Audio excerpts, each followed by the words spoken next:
जय श्री राम। नमस्कार और स्वागत है आपका राम कथा जीवन का आधार में। मैं हूं आपकी होस्ट आराध्या। इस श्रृंखला में हम साथ मिलकर महर्षि वाल्मीकि की रामायण की दिव्य यात्रा पर आगे बढ़ रहे हैं। एक ऐसी कथा जो केवल अतीत नहीं बल्कि हर युग के लिए एक दिशा, एक ज्योति है। ये केवल वाल्मीकि की मूल रचना तक सीमित नहीं बल्कि इसमें अन्य लोक परंपराओं और सांस्कृतिक सूत्रों से प्रेरणा लेकर हम आपको एक ऐसा अनुभव देने का प्रयास कर रहे हैं जो आपके हृदय को छू जाए और आत्मा को जागृत करे। कृपया इस कहानी को अपने मित्रों और परिवार के साथ साझा करें ताकि रामायण की महिमा सभी तक पहुंचे। पिछली कथा में हमने देखा कि कैसे सुमंत्र का रिक्त रथ अयोध्या लौटा और पूरा नगर शोक में डूब गया। राजा दशरथ ने राम के वियोग में अपने प्राण त्याग दिए और उनके अंतिम शब्दों में केवल राम का ही नाम था। रानी कौशल्या का मातृत्व, रानी सुमित्रा का धैर्य और रानी कैकेयी का पश्चाताप, इन सब के बीच धर्म का एक नया अध्याय आरंभ हुआ। आज की कथा हमें उस पवित्र क्षण में ले जाती है जब राम, सीता और लक्ष्मण निषादराज गुह के साथ गंगा माता के पावन तट पर पहुंचे हैं। सामने गंगा माता बह रही है, मातृस्मान, निर्मल, अनंत, जिसे पार करके वे वन भूमि में प्रवेश करेंगे। पर इस यात्रा से पहले नियति ने उन्हें एक और भक्त से मिलवाने की योजना बनाई थी। वह था केवट, एक विनम्र नाविक जिसके हृदय में भक्ति थी पर आंखों में झिझक थी। हम देखेंगे कि कैसे केवट अपने गहरे प्रेम से राम के चरण धोने की विनती करता है, कैसे उसकी भक्ति बड़े बड़े यज्ञों और व्रतों से भी ऊंची सिद्ध होती है और कैसे एक नाविक अपनी सच्ची श्रद्धा से स्वयं प्रभु के हृदय में स्थान पा लेता है। तो आइए चले हमारे साथ इस प्रसंग में, जहां नदी के पार केवल वन नहीं, एक नया युग प्रतीक्षा कर रहा है, जहां राजकुमार और नाविक के बीच का संवाद भक्ति और विनम्रता का वह अद्भुत मिलन बन जाता है जो युगों तक गूंजता रहेगा। जब केवट ने नाव नहीं, अपना हृदय प्रभु के चरणों में अर्पित किया। श्रृंगवेरपुर में सुबह का सूरज गंगा माता की लहरों पर सुनहरी आभा बिखेर रहा था। राम, सीता और लक्ष्मण नदी के तट पर निषादराज गुह के साथ पहुंचे। गंगा माता के जल में नीलिमा झिलमिला रही थी, जैसे वो स्वयं प्रभु के चरणों की प्रतीक्षा कर रही हो। राम ने गुह की ओर मुड़कर कहा, मित्र, क्या कोई नाव है जो हमें इस पार से उस पार पहुंचा सके? गुह ने सामने इशारा किया। उसने कहा, मित्र, वह रही एक नाव, पर उसका नाविक केवट बड़ा विचित्र स्वभाव का है। बिना अपने मन के वह किसी को पार नहीं कराता, पर वह आपसे प्रेम करता है, आपके नाम से परिचित है। राम ने मुस्कुराते हुए पुकारा, केवट, क्या तुम हमें उस पार ले चलोगे? किनारे पर नाव में बैठे केवट ने हाथ जोड़े लेकिन चुप रहा। उसने राम की ओर देखा, फिर नीचे झुककर जल को छुआ, पर कोई उत्तर नहीं दिया। राम ने फिर पुकारा, भाई, क्या मेरी आवाज सुनाई नहीं दे रही? गुह आगे बढ़ा, केवट, ये स्वयं राम हैं, अयोध्या के राजकुमार, इन्हें पार कराओ। पर केवट ने धीरे से सिर हिलाया और बोला, मुझे ज्ञात है निषादराज, यह कोई साधारण यात्री नहीं है। मैं जानता हूँ इनका चरण जिस पत्थर पर पड़ा वह स्त्री बन गई थी। मैं देवी अहिल्या की बात कर रहा हूँ। अब मेरी नाव उस पत्थर जितनी कठोर तो नहीं, ये तो मुलायम लकड़ी की बनी है। अगर इनका पैर मेरी नाव पर पड़ा और वो स्त्री बन गई तो मैं क्या करूँगा? राम चकित होकर बोले, भाई, तुम ये कैसी बातें कह रहे हो? केवट ने हाथ जोड़कर बोला, प्रिय राम, मेरे पास जीवनयापन का और कोई साधन नहीं है। ये नाव ही मेरा धन है, यही मेरा परिवार है। अगर यह भी स्त्री बन गई तो मैं भूखा मर जाऊंगा, और अगर वह किसी ऋषि की पत्नी जैसी निकली तो मेरे जीवन का सर्वनाश हो जाएगा। वह कहेगी, मेरे लिए अलग झोपड़ी बनवाओ, अलग बर्तन दो। मैं क्या करूंगा राजकुमार राम? राम, सीता और लक्ष्मण सब मुस्कुरा उठे, पर केवट का चेहरा गंभीर था। वह बोला, इसलिए प्रिय राम, यदि आप चाहते हैं कि मैं आपको पार कराऊं तो पहले मुझे आपके चरण धोने होंगे। तभी मैं निश्चिंत हो सकूंगा कि मेरी नाव सुरक्षित रहेगी। राम ने मुस्कुराकर गुह की ओर देखा और कहा, गुह, ये तो बड़ा बुद्धिमान नाविक है। पर केवट अभी रुका नहीं था। उसने हाथ जोड़े और कहा, प्रिय राम, मैं आपसे प्रार्थना नहीं करूंगा कि मुझे आपके चरण धोने दीजिए। आपको लोगों की विनती सुनने की आदत हो गई है। इस बार आप ही कहेंगे, केवट, मेरे चरण धो दो, तभी मैं आपको पार ले जाऊंगा। लक्ष्मण हंस पड़े, पर राम शांत रहे। उनके मुख पर एक गहरी मुस्कान आई, एक ऐसी मुस्कान जिसमें विनोद भी था और करुणा भी। केवट के शब्दों में जो सहजता और भक्ति का साहस था, उसने सबको चकित कर दिया। गुह ने केवट की ओर देखा और कहा, तुम्हारा हृदय बड़ा अनोखा है, केवट, पर राम की आज्ञा से सब संभव है। गंगा माता की लहरें इस अनोखे संवाद की साक्षी बनी, जहां एक ओर था राजा का पुत्र और दूसरी ओर भक्ति का राजा। केवट ने हाथ जोड़कर कहा, राम, अगर आपको ये स्वीकार्य नहीं है, तो आप लगभग 100 गज नीचे की ओर जा सकते हैं। वहां पानी थोड़ा उथला है, इसलिए आप गंगा पार करने का प्रयास कर सकते हैं। उसके स्वर में विनोद भी था और दृढ़ता भी। उसने आगे कहा, लेकिन मैं आपको पहले ही बता दूं, ये बहुत जोखिम भरा है। आपको ये तभी करना चाहिए जब आप तैरना जानते हों। और मैं जानता हूं कि आपको तैरना नहीं आता। इसलिए यदि आप स्वयं मुझसे अपने चरण धोने का अनुरोध नहीं करते हैं, तो मैं अपने राजा दशरथ की शपथ लेता हूँ, मैं आपको पार नहीं ले जाऊंगा। राजा दशरथ का नाम सुनते ही लक्ष्मण का चेहरा बदल गया। उनकी आंखें लाल हो गईं और वे तनावग्रस्त हो गए। उन्होंने उत्सुकता से कहा, नाविक, तुम इस बातचीत में मेरे पिता और अपने राजा को क्यों ला रहे हो? क्या तुम्हें पता नहीं कि तुम किससे बात कर रहे हो? गंगा माता का किनारा कुछ क्षणों के लिए मौन हो गया। गुह ने आगे बढ़ने की सोची, पर राम ने इशारे से रोक दिया। केवट शांत खड़ा रहा। उसके चेहरे पर न डर था, न अहंकार। उसने हाथ जोड़कर केवल राम की ओर देखा, फिर शांत स्वर में बोला, प्रिय राम, आपके भाई का व्यवहार बहुत अजीब है। राजा दशरथ सबके हैं। जैसे वह आपके पिता है, वैसे ही वो राजा के रूप में हमारे भी पिता है। आप पार जाने के लिए मेरी मदद चाहते हैं, और वो समझ नहीं पा रहा है। यहाँ ये चाल नहीं चलेगी। लक्ष्मण, तुम चाहो तो मुझे मार सकते हो, लेकिन याद रखना, जब मैं मरूंगा, मेरी पत्नी दौड़ी दौड़ी यहाँ आएगी। वह रोएगी, विलाप करेगी, और तुम्हारा हृदय पिघल जाएगा।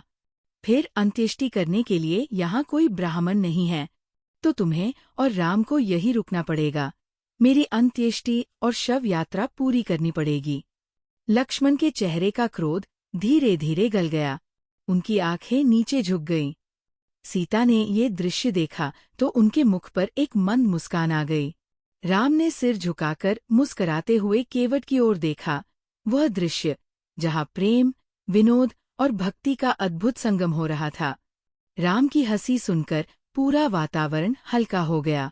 गुह ने भी राहत की सांस ली, और सीता के हृदय में ये भाव आया कि जहाँ राम मुस्कुराते हैं, वहाँ भय का कोई स्थान नहीं। केवट की भक्ति में जो विनोद और सादगी थी, उसने राम के हृदय को छू लिया। वे धीरे से बोले, ये केवट भी बड़ा चतुर भक्त है। मेरे चरण धोने का आग्रह मुझसे ही करवा रहा है। उनके मन में अचानक एक पुरानी स्मृति कौंध गई, जब अयोध्या में सीता और लक्ष्मण में इस बात को लेकर मतभेद हो गया था कि राम की चरण सेवा कौन करेगा। उस समय विवाह को कुछ ही दिन हुए थे। लक्ष्मण, जो पहले से ही राम के सेवक और शिष्य की तरह रहे थे, प्रतिदिन उनके चरण दबाते थे। विवाह के बाद ये सेवा स्वाभाविक रूप से सीता को मिल गई। लक्ष्मण के मन में एक बाल सुलभ पीड़ा थी। भैया के चरण दबाने का सौभाग्य अब मुझे नहीं मिलेगा।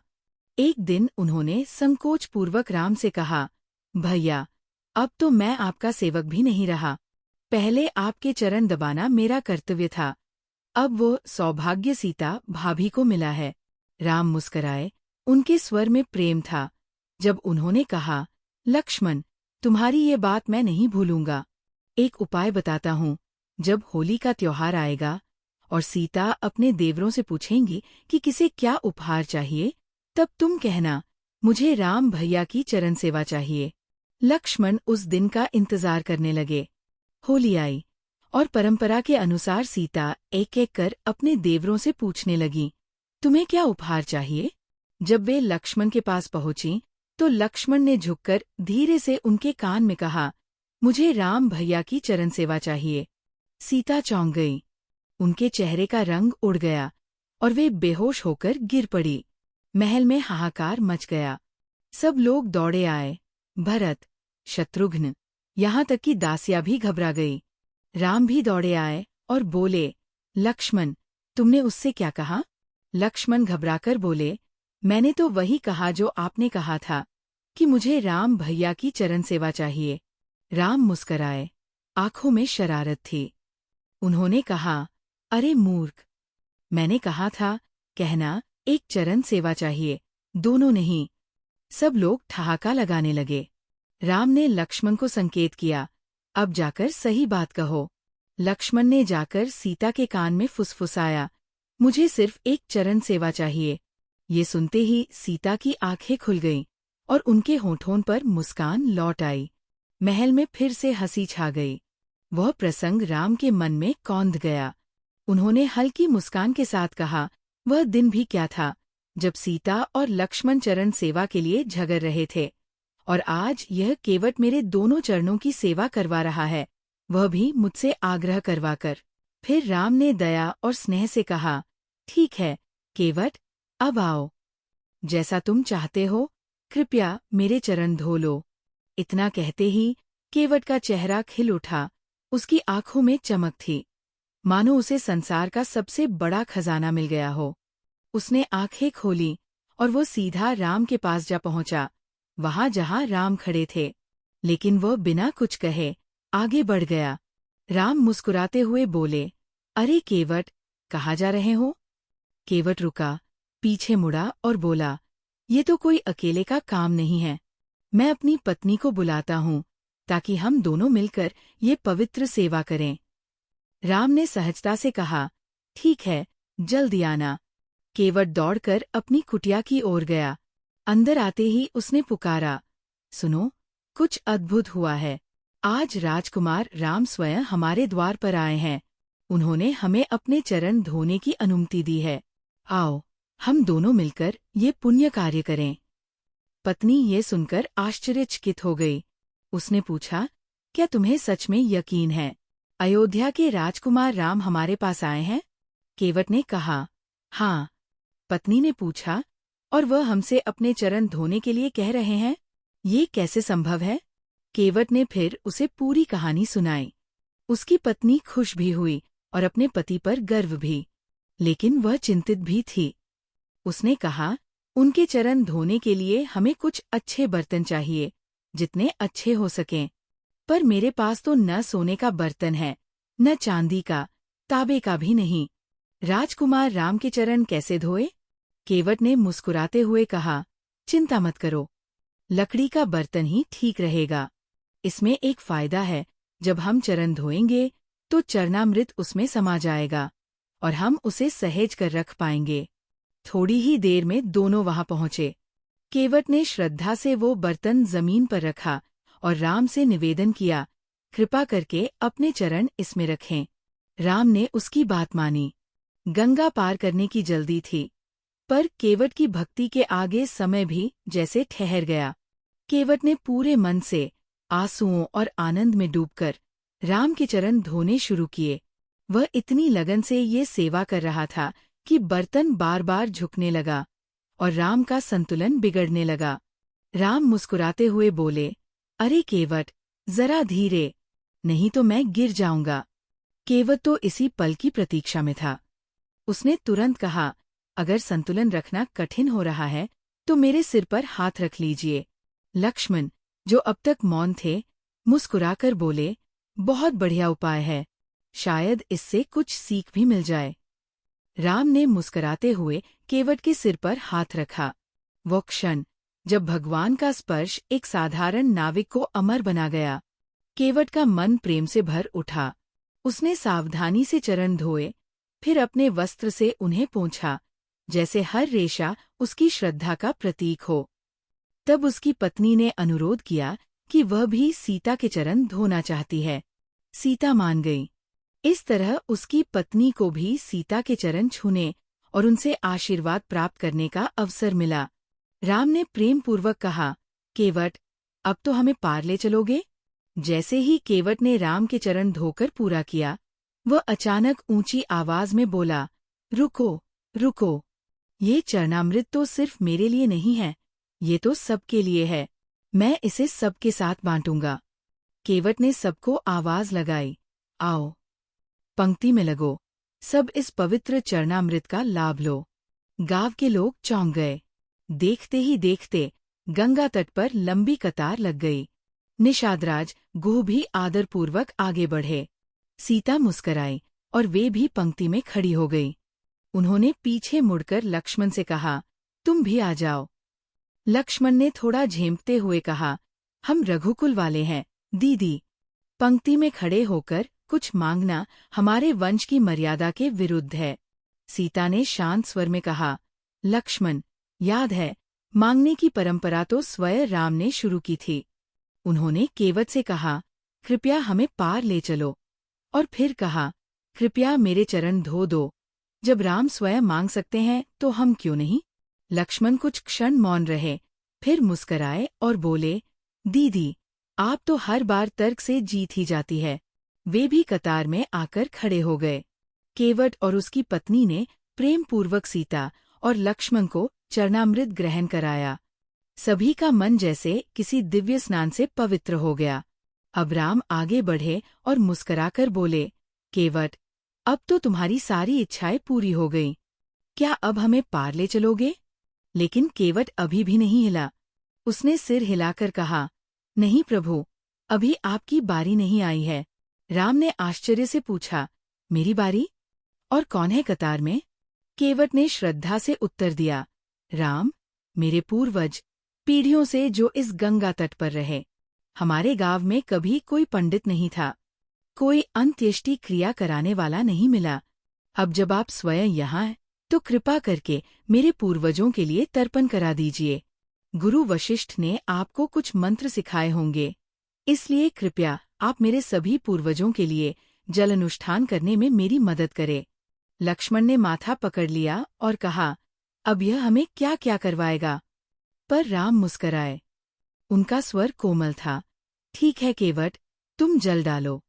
केवट मिट्टी का घड़ा लेकर आया। राम और लक्ष्मण गंगा में उतरे।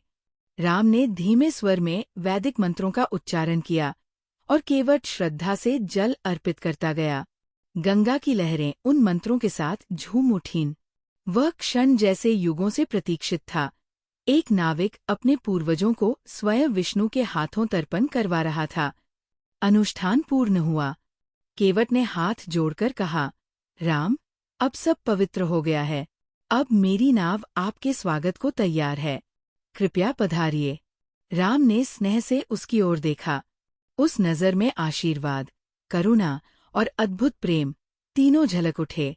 केवट ने नाव को गंगा के उस पार ले जाना शुरू किया। लहरें शांत थीं, हवा में भक्ति और आनंद घुला हुआ था। पर जैसे ही नाव दूसरे किनारे के पास पहुंची, उसने अचानक नाव की दिशा बदल दी। राम, सीता और लक्ष्मण एक दूसरे को देखने लगे। कुछ देर बाद, जब वे फिर से पार के करीब पहुंचे, केवट ने फिर वही किया, नाव को घुमा दिया। और ऐसा उसने कई बार किया। लक्ष्मण से रहा नहीं गया। उन्होंने झुंझलाकर कहा, क्या केवट को रास्ता नहीं मिल रहा? ये क्या कर रहा है? राम मुस्कुराते हुए बोले, केवट, हम थक रहे हैं। हमें सबसे छोटे रास्ते से क्यों नहीं ले जाते? केवट ने हंसते हुए चप्पू रोका और बोला, हे राम, बुरा मत मानना, लेकिन आपने हमें 84 लाख योनियों में घुमाया है, बार बार जन्म दिया, मृत्यु दी, और अब कहते हैं कि थक गए?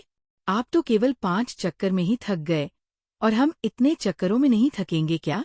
राम और सीता दोनों मुस्कुराए। एक गूढ़ व्यंग्य में भी गहरी भक्ति छिपी थी। फिर केवट ने चुप्पी तोड़ी।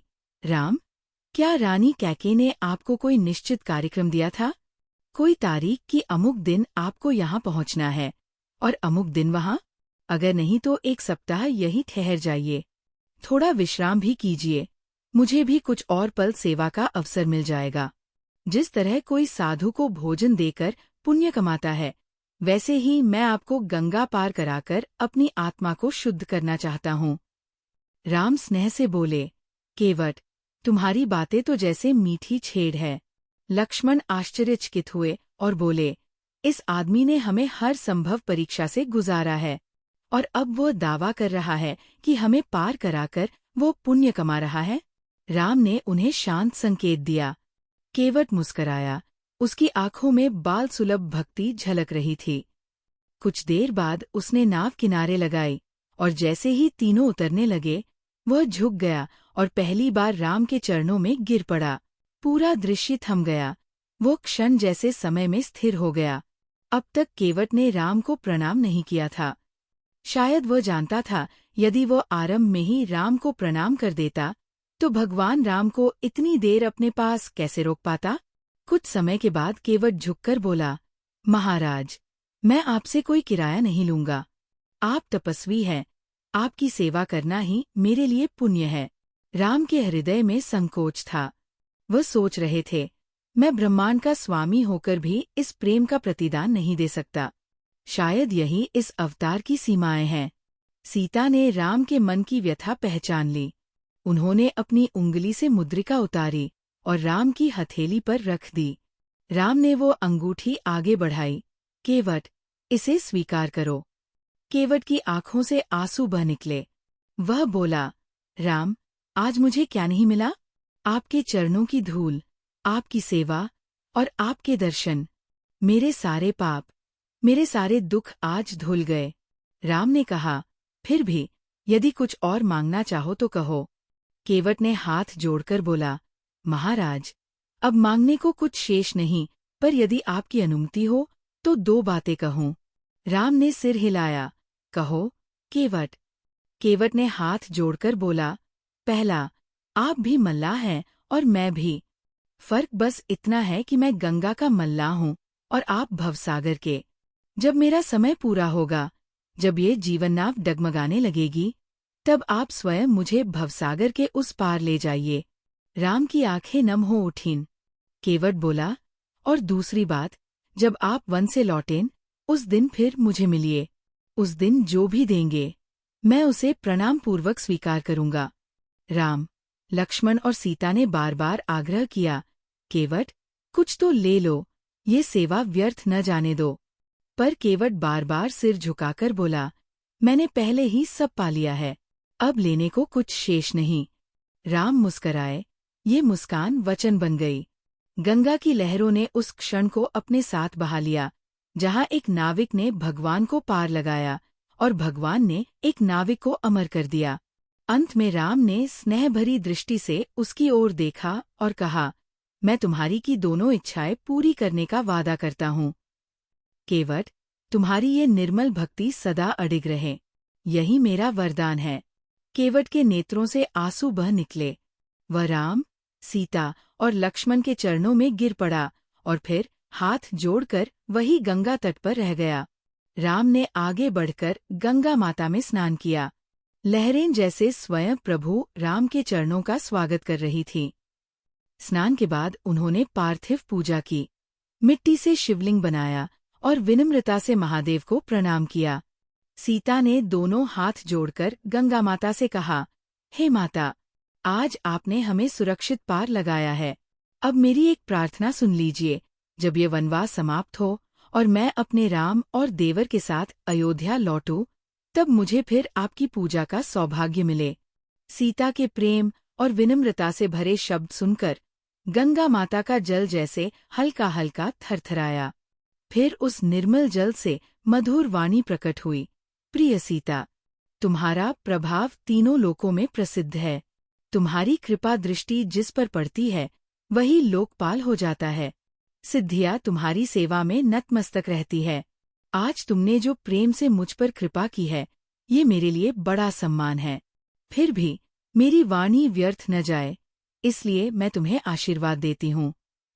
तुम अपने पति और देवर सहित कुशलपूर्वक अयोध्या लौटोगी। तुम्हारी सारी मनोकामनाएं पूर्ण होंगी और तुम्हारा यश संसार भर में फैलेगा। गंगा माता की ये मंगलवाणी सुनकर सीता के मुख पर शांति और आनंद की झिलमिलाहट छा गई। उन्होंने हाथ जोड़कर कहा, माता, आपकी कृपा सदा बनी रहे। फिर राम ने निषादराज गुह की ओर मुड़कर कहा, गुह, अब तुम लौट जाओ। आगे का मार्ग हम स्वयं तय करेंगे। ये सुनकर गुह का चेहरा मुरझा गया। उसका गला भर आया। उसने हाथ जोड़कर बोला, हे राम, मुझ पर दया कीजिए।